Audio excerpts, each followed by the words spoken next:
Hi friends, welcome to Rithwika Parkutty ചാനലിലേക്ക് എല്ലാവർക്കും ഒരിക്കൽ കൂടി സ്വാഗതം കേട്ടോ. ഇന്ന് നമ്മൾ സ്പെഷ്യലായിട്ട് ഉണ്ടാക്കാൻ പോകുന്നത് എല്ലാവർക്കും അറിയായിരിക്കും, അരിയുണ്ടയാണ്. അപ്പോൾ അരിയുണ്ട ഉണ്ടാക്കാൻ വേണ്ടി ഞാൻ അരി എടുത്ത് ഒരു 3 അരിയോളം എടുത്ത് വറുത്ത് വെച്ചിട്ടുണ്ട് കേട്ടോ. വറുത്തുകൊണ്ടിരിക്കണേ. പക്ഷെ ഞാൻ വെള്ളരിയാണ് എടുത്തിരിക്കണേ. പക്ഷെ നിങ്ങൾ അഥവാ അരിയുണ്ട ഉണ്ടാക്കാൻ അരി എടുക്കുമ്പോൾ മട്ടരി ചുവന്ന അരി എടുക്കണതാണ് ഏറ്റവും നല്ലത് കേട്ടോ. അതാകുമ്പോൾ കളറും നല്ല ഡാർക്കായിട്ട് ചുവപ്പ് കളറായി കിട്ടും. ഞാനിതാ വെള്ളരി ആയതുകൊണ്ട് അത്ര നമുക്ക് കളറ് വെള്ള കളർ തന്നെ ആയിരിക്കും കേട്ടോ. ലൈറ്റായിട്ടൊന്നും കളർ മാറിയിട്ടുണ്ടാവുള്ളൂ. ഡാർക്കായിട്ട് ബ്രൗൺ കളർ കിട്ടില്ല. അതിന് നമുക്ക് വേണമെങ്കിൽ മട്ടരി തന്നെ എടുക്കണം. അപ്പോൾ ഇതാ ഞാൻ അരിയൊക്കെ നന്നായി വറുത്ത് വെച്ചിട്ടുണ്ട്. പിന്നെ ഞാൻ കുറച്ച് ഏലക്കായ എടുത്ത് നന്നായി അരിൻ്റെ ഒപ്പം ചൂടാക്കിയിട്ട് പൊടിക്കാൻ വേണ്ടിയിട്ട് ചൂടാക്കിക്കൊണ്ടിരിക്കുകയാണ് കേട്ടോ. അപ്പോൾ ചായക്ക് 4 മണിക്ക് കടി അരിയുണ്ട, അതേപോലെ കട്ടൻ ചായ നല്ല കോമ്പിനേഷനാണ്. അപ്പോൾ ഞാൻ കുട്ടികൾ അരിയുണ്ട ഉണ്ടാക്കി തരുമോ എന്ന് ചോദിച്ചപ്പോൾ ഞാൻ അങ്ങനെ അരിയൊക്കെ വറുത്ത് വെല്ലം ഉണ്ടായിരുന്നു, അതുകൊണ്ടാണ് ഞാൻ വേഗം ചെയ്യാൻ നിന്നത് കേട്ടോ. അപ്പോൾ ഇതോ ഒരു 3 അരിയോളം ഞാൻ എടുത്തിട്ടുണ്ട്. കാരണം കുട്ടികൾ ഇവിടെ കൂടുതലുണ്ട്. അപ്പോൾ ഞാൻ എൻ്റെ വീട്ടിലേക്ക് വന്നപ്പോഴാണ് ഇത് കുട്ടികൾ ഉണ്ടാക്കി തരും മേമേ ചോദിച്ചപ്പോഴാണ് ഞാൻ അരി എടുത്ത് വറുത്തത്. ഇപ്പം നിറയെ തൊട്ട വീട്ടിലെ കുട്ടികളൊക്കെ ഉണ്ടായിരുന്നു. അപ്പോൾ ഞാനിതാ അരിയൊക്കെ വറുത്ത് വെച്ചു. ഇനി അടുത്തത് നമുക്ക് വെല്ലം പാവ് കാച്ചാൻ വയ്ക്കാം. അപ്പം ഞാൻ ജസ്റ്റ് ഒരു 8-9 അച്ചോളം വെല്ലം എടുത്തിട്ടുണ്ട് കേട്ടോ. അപ്പോൾ അതെടുത്ത് ഒരു 1.5 ഗ്ലാസ് വെള്ളം ഒഴിച്ചിട്ട് ഗ്യാസിൽ നമുക്ക് നന്നായി ഒന്ന് മെൽട്ടാക്കി പാവാക്കി എടുക്കാം. അപ്പോൾ ഇതാവുമ്പോഴേക്കും നമുക്ക് അരിയൊക്കെ ഒന്ന് നന്നായി പൊടിച്ചെടുക്കണ്ട. നല്ല ഫൈനായിട്ടൊന്നും പൊടിയണ്ട, എന്നാൽ ഒരുപാട് അരിയും പാടില്ല, ഒരു ഇടത്തരം മീഡിയം. അപ്പം നമുക്ക് അത് നന്നായി പൊടിച്ചെടുക്കാം കേട്ടോ. ആദ്യം പൊടിച്ചെടുത്തതിന് ശേഷം നമുക്ക് ബാക്കി പരിപാടിക്ക് കിടക്കാം. അപ്പോൾ അരിയൊക്കെ ഞാനിതാ ഇവിടെ പൊടിച്ച് കഴിഞ്ഞ് നമുക്കത് കൊട്ടി വെച്ചിട്ടുണ്ട് കേട്ടോ. അപ്പോൾ 2-3 4 തവണയോളം ഞാൻ പൊടിച്ചെടുത്തു. കാരണം ഇത് വലിയ ജാറായതുകൊണ്ട് പെട്ടെന്ന് പൊടിയില്ല. അപ്പോൾ ഒരു 4 തവണയോളം പൊടിച്ചു കൊടുത്തു. അപ്പോഴേക്കും നമ്മുടെ ഇവിടെ വെല്ലം ചൂടായി പാവാക്കി വെച്ചിട്ടുണ്ട്. ഇനി നമുക്ക് അടുത്ത പണി എന്ന് പറഞ്ഞാൽ ഇനി കുറച്ച് നാളികേരം, അതായത് തേങ്ങ നെയ്യിലിട്ട് വറുത്തെടുക്കണം കേട്ടോ.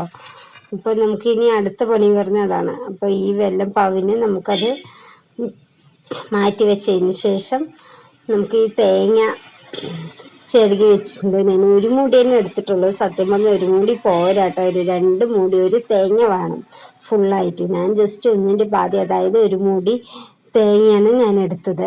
അപ്പോൾ നമ്മുടെ അരിയൊക്കെ എല്ലാം പൊടിച്ച് നന്നായി ഫൈനായി പൊടിച്ച് ഞാൻ അവിടെ വെച്ചിട്ടുണ്ട്. ഇനി നമുക്ക് ചീഞ്ചട്ടി അടുപ്പിലോട്ട് വെച്ചതിന് ശേഷം കുറച്ച് നെയ്യ് എടുത്ത് ഒഴിച്ചു കൊടുത്തിട്ടുണ്ട്. നെയ്യ് ഇനി ചൂടായി മെൽട്ടായതിന് ശേഷം നമുക്കിനി തേങ്ങ അതിലോട്ട് ചേർത്ത് കൊടുക്കാം. തേങ്ങ ചേർത്ത് കൊടുത്തതിന് ശേഷം നന്നായി ചൂടാക്കി ബ്രൗൺ കളറാവുന്ന വരെ നമുക്ക് വഴറ്റി എടുത്ത് കൊടുക്കണം. അടി പിടിക്കാൻ സാധ്യതയുള്ളതിനാൽ കരണ്ടി എടുക്കണ്ട കേട്ടോ കയ്യിൽ നിന്ന്, സോറി. അപ്പോൾ ഞാൻ ഇതേപോലെ ഒരിക്കലുണ്ടാക്കുമ്പോൾ അടി പിടിച്ചു, അതുകൊണ്ടാണ് ഞാൻ പറഞ്ഞത് തേങ്ങ. അപ്പോൾ നന്നായി വഴറ്റിയെടുത്തതിന് ശേഷം നമുക്ക് ആ പൊടിയിലോട്ട് അരി വറുത്ത് പൊടിച്ച് വെച്ച പൊടിയിലോട്ട് നമുക്ക് തേങ്ങ മിക്സ് ചേർത്ത് കൊടുത്തിട്ടുണ്ട്. ഇനി അല്പം നെയ്യും കൂടി ചേർത്ത് കൊടുക്കണം, എന്നാലാണ് ഒരു പ്രത്യേക മണവും ടേസ്റ്റും ഉള്ളത് കേട്ടോ. നമ്മൾ തേങ്ങയിലാണ് നെയ്യ് വറുക്കുമ്പോൾ ചേർത്ത് കൊടുത്തത്. അതല്ലാതെ പുറമെ നമുക്ക് അരിപ്പൊടിയിലൊക്കെ നന്നായി ഒന്ന് വറുത്തതിൽ പിടിക്കാൻ വേണ്ടിയിട്ട് നെയ്യ് കുറച്ച് അതിലോട്ട് ചേർത്ത് കൊടുത്തതിന് ശേഷം നന്നായി ഒന്ന് ഇളക്കി കൊടുത്തിട്ട് വെല്ലപ്പാവ് നല്ല ചൂടുണ്ട്. അപ്പം നമുക്കത് കുറേശ്ശെ ഒഴിച്ചു കൊടുത്തിട്ട് നന്നായി ഇളക്കി കൊടുക്കാം കേട്ടോ.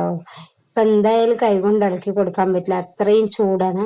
അപ്പം ജസ്റ്റ് ഒന്ന് നമുക്കൊന്ന് എല്ലാവിടെയും ആവുന്നവരെ നമുക്ക് ഇങ്ങനെ സ്പൂണ് വെച്ചിന് നമുക്ക് ഇളക്കി നന്നായി യോജിപ്പിച്ച് കൊടുക്കാം. ഇങ്ങനെ ചെയ്തുകൊണ്ടിരിക്കുമ്പോൾ തന്നെ ഉണ്ടാക്കുമ്പോൾ തന്നെ കുട്ടികൾ അടുത്തുണ്ട് കേട്ടോ. അവർ വേഗം ഉണ്ടാക്കി തരികമ്മ എന്ന് പറഞ്ഞിട്ട് പറഞ്ഞുകൊണ്ടേയിരിക്കണം. അങ്ങനെ ഞാൻ പൊടിയൊക്കെ നന്നായി വെല്ലപ്പാവൊക്കെ ഒഴിച്ച് നന്നായി യോജിപ്പിച്ചെടുത്തിട്ടുണ്ട്. ഇനി നമുക്ക് ചെറിയ ഉണ്ടകളായിട്ട് ബൗളുകളായി മാറ്റി വെക്കാം കേട്ടോ. നല്ല ചൂടോടെ തന്നെ ഉരുളിയാക്കണം, അല്ലെങ്കിൽ അത് പൊടിഞ്ഞു പോകാൻ സാധ്യതയുണ്ട്. അപ്പോൾ അവിടെ നമ്മൾ ചെറിയൊരു ബൗളാക്കിയിട്ട് നമ്മൾ ഉണ്ട പോലെ ആക്കി വെച്ചിട്ടുണ്ട്. ഇത് കണ്ടില്ലേ കുട്ടികളൊക്കെ ആയോ ആയോ ആയോ റെഡി ആയോ പറഞ്ഞിട്ട് അടുത്ത് തന്നെ നിൽക്കായിരുന്നു. അങ്ങനെ ഇതാ അരിയുണ്ട് നമ്മുടെ തയ്യാറ്. പക്ഷെ ഒരാളുടെ കുറവുണ്ട്, പാറക്കുട്ടി നല്ല ഉറക്കമാണ് കേട്ടോ. അതുകൊണ്ടാണ് അവള് ഈ വീഡിയോയിൽ ഇല്ലാത്തത് കേട്ടോ. പിന്നെ വിളിച്ചെണുത്തുണ്ടാവാനിട്ട് ഞാൻ വിട്ടതാണ്.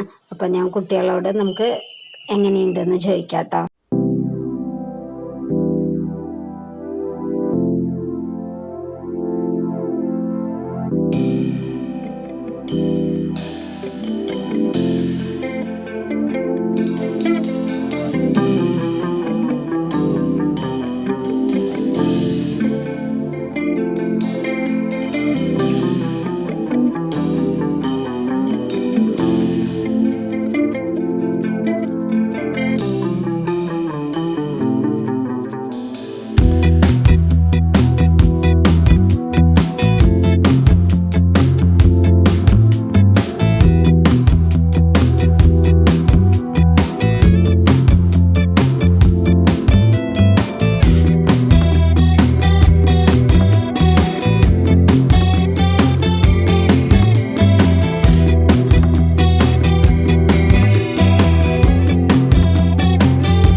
അങ്ങനെ നമ്മുടെ ഇവിടെ അരിയുണ്ട തയ്യാറായിട്ടുണ്ട്.